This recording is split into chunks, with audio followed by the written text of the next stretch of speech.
বিসমিল্লাহিররহমানিররহিম। আসসালামু আলাইকুম সুপ্রিয় দর্শক, আমার কুকিং চ্যানেল দীপ কিচেনে আপনাদের সবাইকে স্বাগত। আজকে আমি করে দেখাবো পাকিস্তানি বিফ পেশোয়ারি নামকিন গোশত। এটা খুবই একটা জনপ্রিয় ভাইরাল রেসিপি, সবাই দেখছি মানে সব চ্যানেলেই দিচ্ছে।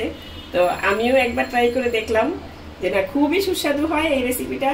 মানে তেল মশলা ছাড়া যে একটা মাংস মানে রান্না এত সুস্বাদু হতে পারে, না বানিয়ে খেলে বুঝতে পারবেন না। তো এই যেহেতু কোরবানির সামনে, আপনারা সবাই এই রেসিপিটা বানাবেন। তাহলে চলুন কথা না বাড়িয়ে আমি যেভাবে বানাই আজকে আমি সেটাই দেখিয়ে দিচ্ছি। আশা করি আপনাদেরও ভালো লাগবে। এই পেশোয়ারি নামকিন গোশত রান্না করার জন্য আমি আজকে এখানে 1.5 কেজি গরুর মাংস নিয়ে নিয়েছি। আমি গরুর মাংস দিয়ে করছি, আপনারা খাসির মাংস দিয়েও করতে পারেন। এই যে এরকম নলিটা আমি আস্ত রাখতে বলছিলাম, কসাই ভাই কেটে ফেলেছেন। এখন আর এখানে নিয়েছি চর্বি হাড্ডি মানে নলির অংশ আর এই মাংস। এটা মানে চর্বিটা বেশি রাখার চেষ্টা করবেন, তাহলে এই মাংসটা রান্নাটা খুবই ভালো হবে। এখন আমি মাংসটা ভালো মতন ধুয়ে পানি ঝরিয়ে নিয়েছি। এখন এখানে প্রথমেই করে নিতে হবে এই মাংসটাকে লবণ দিয়ে মাখিয়ে আধা ঘন্টার মতন রেখে দিতে হবে, কারণ এটাতে পানি দেওয়া যাবে না, এই মাংসতে পানি ছাড়াই রান্না করতে হবে। এই জন্য এই লবণ মাখানোটা মানে লবণ মাখিয়ে রেখে দেওয়াটা খুবই জরুরি। এটা এভাবে মেখে তারপরে রেখে দিতে হবে আধা ঘন্টা। আমার 30 মিনিট হয়ে গিয়েছে, দেখুন আমি ফিরে এলাম 30 মিনিট পর। এখন আমি মাংসটা এই পাত্রেই তো আমি রান্না করব, সেই জন্য এই পাত্রেই মাখিয়ে রেখেছিলাম।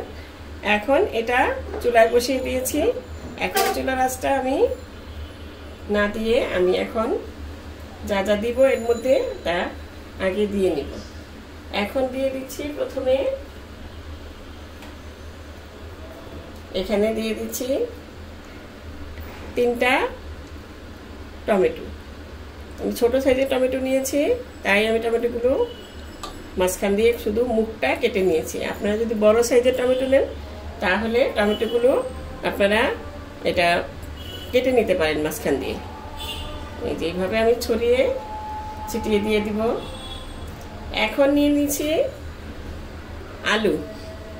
এই মাংস কিন্তু আলু অনেকে পছন্দ করে না, অনেকে পছন্দ করে। আমি পছন্দ করি, আমাদের বাসায় সবাই পছন্দ করে, সেই জন্য আলু আমি দিয়ে নিয়েছি। প্রায় 6 টুকরো আলু আমি বড় বড় টুকরো করে কেটে নিয়েছি। যেহেতু অনেকক্ষণ সিদ্ধ হবে মাংসটা, এই জন্য বড় টুকরো করে দিলেই আলুটা ভালো হয়, নইলে গলে যাওয়ার সম্ভাবনা থাকবে ছোট করে। এখন এখানে নিয়ে নিয়েছি প্রায় 5টা ছোট সাইজের, একদম ছোট না, মিডিয়াম সাইজের পেঁয়াজ আস্ত। এখন এখানে দিয়ে দিব আরো 3টা আস্ত রসুন। এই রসুনটা অনেকে পছন্দ করে, চাইলে বেশি দিতে পারেন, কারণ আমার বাসায় মানুষ অল্প, এই জন্য আমি অল্প দিলাম। পছন্দ করি কিন্তু তার জন্য অল্প দিয়েছি, কিন্তু আমরা 2-3 মানুষ খাবো।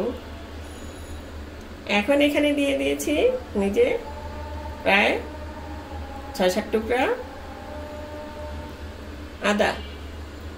এটা পাতলা করে স্লাইস করে নিয়েছি আদাটা। সবগুলো জিনিস আপনি ছড়িয়ে ছিটিয়ে দিয়ে রাখলে ভালো, সুন্দর মতন বিছিয়ে দিয়ে দিবেন। আর দিয়ে দিব এখানে এই 5টা বোম্বাই মরিচ, মানে অনেকে বোম্বাই মরিচ বলেন, কেউ নাগা মরিচ বলেন। এই যে এটা মানে আস্ত দিয়ে দিবেন। এটা ঝালটা অত বেশি ছড়াবে না, কিন্তু ফ্লেভারটা খুব সুন্দর আসবে, এই জন্যই এটা দেওয়া। সুন্দর করে সাজিয়ে নেবেন, সাজালে দেখতে সুন্দর লাগে।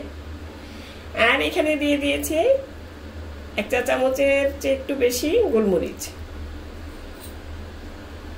কালো গোলমরিচ।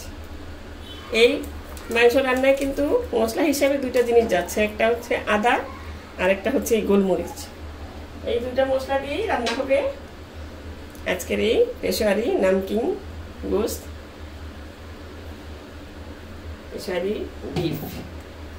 এটা এখন আমি আর এখন দিয়ে দিব, যেহেতু প্রথমে আমি মাংসটাকে কিন্তু লবণ দিয়ে মাখিয়ে রেখেছিলাম, এখন আরো 1 চা চামচ লবণ দিয়ে দিলাম। এটা লবণটা আপনি পরে হলে দেখেও দিতে পারবেন যদি লাগে একটু, আবার বেশি দিয়ে দিলে কিন্তু বেশি লবণ হয়ে যাবে। এখন এটা দিয়ে চুলাটা আমি এখন ধরিয়ে দিচ্ছি, বিসমিল্লাহ। ধরিয়ে দিয়ে তারপর 5 মিনিটের মতন একটু আমি রান্না করে নিব, মানে কষিয়ে নিব। একটু 5 মিনিট বলকটা আসুক, তারপর একটু কষিয়ে তারপর আমি এখানে গরম পানি দিয়ে দিব একবারে। এই দেখুন বলকটা এসে দিয়েছে। এখন এখানে আমি দিয়ে দিচ্ছি একটু ফ্লেভারের জন্য 2 টেবিল চামচ ঘি। এটা কিন্তু আগেই বলেছি যেটা মানে তেল মশলা ছাড়া রান্না, যেহেতু আমরা বাঙালি মানুষ তেল মশলাই পছন্দ করি বেশি, সেই জন্য একটু ফ্লেভারের জন্য এটা দেওয়া। এটা বাবুর্চিরা দিয়ে থাকে, তার জন্য আমিও দিলাম। আপনিও দিতে পারেন, নাও দিতে পারেন, সেটা আপনার ইচ্ছা। আসলে অথেন্টিক উপায়ে রান্নার সময় এটা কিন্তু তেলটা ব্যবহার করা হয় না, তেল ঘি কিছুই ব্যবহার করা হয় না। এই জন্যই এখানে আপনার নল্লি নেওয়া হয় আর চর্বিটা বেশি নেওয়া হয়। এখন আমি 2-3 মিনিট কষাবো। এটা আসলে কি একবারে রান্নাটা হবে তো একটু কষিয়ে নিলে ভালো হয়। অনেকে এভাবে পানি ছাড়া মাংসটা বসিয়ে দেন, ওটা অনেক সময় আপনার গ্রেভিটা ওরকম থাকে না। আমাদের বাসায় একটু গ্রেভিটা পছন্দ করে বেশি, সেই জন্যই পানি দিয়ে আমি রান্নাটা করব। একটু ভালো মতন কষিয়ে নিলে, চুলার আঁচটা বাড়িয়ে দিয়ে একটু কষিয়ে নেবেন। আমি আরো 2 মিনিটের মতন কষিয়ে তারপরে ফিরে আসছি। এই দেখুন মাংসটা আমার কষিয়ে নেওয়া হয়ে গিয়েছে। ওই যে বললাম না, বলকটা আসার পরে 2-3 মিনিট একটু কষিয়ে নিলেই হয়ে যাবে। এতে ঘিয়ের সাথে ফ্লেভারটা খুব সুন্দর আসে। এখন আমি এখানে দিয়ে দিচ্ছি পানি।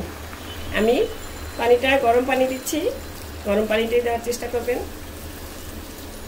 পানিটা এমনভাবে দিবেন যাতে মাংসটা গ্রেভিটা সুন্দর থাকে, যেহেতু 2-3 ঘন্টা এটা রান্না হবে। কিন্তু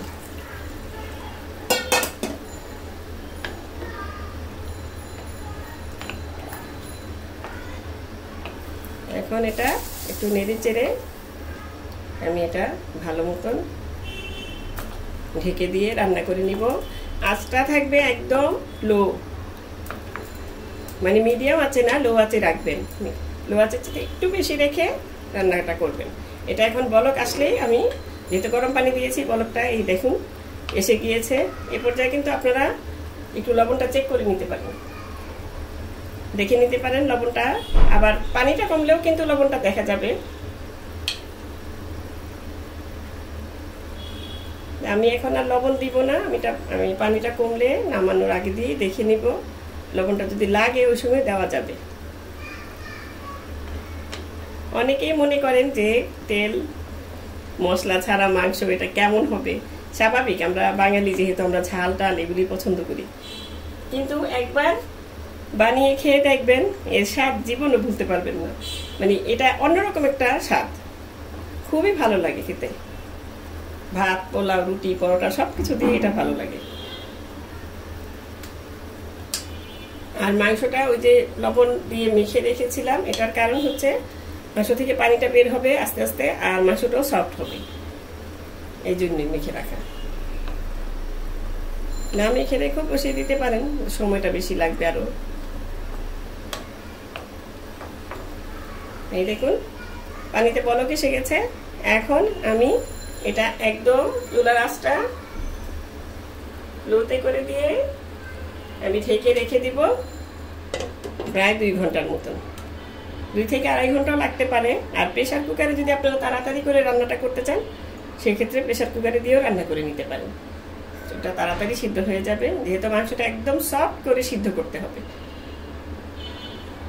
এখন ফিরে আসছি মাংসটা সিদ্ধ হওয়ার পর। ফিরে এলাম প্রায় 2 ঘন্টা 30 মিনিট পর। আমি চুলাটা অফ করে দিয়েছি কিছুক্ষণ আগে। এই দেখুন এখন রান্নাটা এই যে একদম মাখো মাখো ঝোলটা হয়ে গিয়েছে আর রান্নাটাও একদম সুন্দর মতন হয়ে গিয়েছে।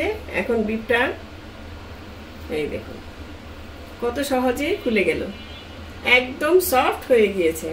এই যে এটা এই কারণেই রান্নাটা একটু সময় নিয়ে রান্না করতে হয়, বিফটা খুবই সফট হয় এবং খেতেও খুবই সুস্বাদু হয়। এখন আমি নামিয়ে পরিবেশন করে আপনাদের দেখাচ্ছি। এই যে আমি পেরে নিচ্ছি। এটার ঝোল খেতে, আলু খেতে খুবই সুস্বাদু লাগে। আপনারা না বানালে এটা বুঝতেই পারবেন না যে এটা কতটা সুস্বাদু হয়। আর এরকম মানে তেল মশলা ছাড়া মাংস যে এত সুস্বাদু হয় এটা না বানালে বুঝতে পারবেন না। আমিও প্রথমে মনে করেছিলাম যে তেল ছাড়া মানে মশলা ছাড়া কি রকম হবে এটা খেতে। তা আমার আবার একটু সাদা সাদা মাংস ভালো লাগে, কিন্তু তারপরও এই মাংসটা রান্না করে যখন খেয়েছি খুবই সুস্বাদু, মানে বারবার খেতে আপনার মন চাইবে যে এটা বানিয়ে খাই। এই দেখুন আমি পরিবেশন পাত্রে ঢেলে নিয়েছি। দেখতে যেমন সুন্দর, খেতেও খুবই সুস্বাদু, মানে একদম অন্যরকম একটা টেস্ট। আপনারা বানিয়ে না খেলে বুঝতে পারবেন না। যেহেতু কোরবানির সামনে, আমি মনে করি কোরবানির ঈদে সব মানে মাংস টাংস সবকিছু মিলানো থাকে, অনেক ধরনের সব ধরনের মাংস থাকে ঘরে। আপনারা বানিয়ে খেয়ে দেখবেন, আশা করি আপনাদেরও ভালো লাগবে। তো দর্শক, আজ এই পর্যন্তই। রেসিপিটি যদি ভালো লাগে প্লিজ আমার চ্যানেলটি সাবস্ক্রাইব করে নিয়মিত চ্যানেলটির পাশেই থাকবেন। সুস্থ থাকবেন, ভালো থাকবেন, ঘরে তৈরি খাবার খাবেন, আমার জন্য দোয়া করবেন। আল্লাহ হাফেজ।